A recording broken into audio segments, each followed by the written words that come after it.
아침부터 저녁까지 우리 새누리당의 후보에 대한 공격에서 시작해서 공격에서 끝나고 도대체 그걸로 국민에게 무슨 희망을 주겠다는 건지 계속 흑색선전만 하고, 그래서 우리가 공들여 만든 정책이라든가 공약에 대해서 제대로 설명을 할 기회조차 가기 어려울 정도로 묻혀버립니다.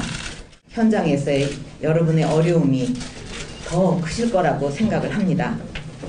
정책으로 승부한 정당 언제나 승리했습니다. 그래서 우리가 할 일 역시 오로지 국민만 바라보고 우리가 먼저 변화하고 쇄신하면서 더 좋은 공약과 정책으로 국민에게 다가가는 것입니다.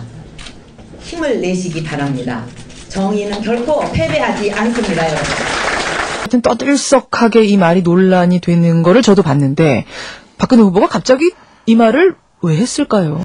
본인이 정치장학회에 대해서 일요일 날 처음으로 이제 기자회견을 했지 않습니까? 예. 뭐 이후에 이제 평가도 다르고 논란도 많지만 그때 한 발언을 수정할 의사가 전혀 없다. 그건 내 확신이다. 이걸 다시 한번 이번에 보여준 것 같다. 이런 생각이 듭니다.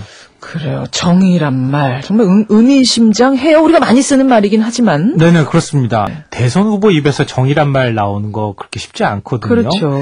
굉장히 의미심장하다 이렇게 볼 수 있는데 정의의 반대말은 우린 불이잖아요. 불이죠. 그러니까 내가 정의면 다른 사람이 불이라는 얘기 아니겠습니까? 다른 야권의 공격은 정치장학회와 관련된 공격은 불의에 해당하니까 내가 가지고 있는 정의를 앞으로 계속 밀고 가겠다 이런 뜻인데 다만 문제는 여기에 대해서 이제 반응이 좀 엇갈린다는 뜻입니다.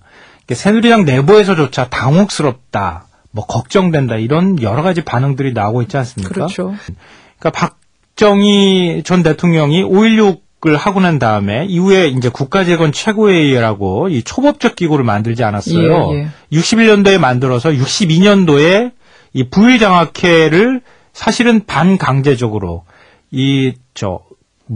빼앗았다고 표현해야 되나요? 이건 강압이라고 이미 법원에 뭐 판결이 났으니까. 예, 강박이라는 표현을 이제 법원에 썼지만 이제 그렇게 했다는 거 아닙니까? 예.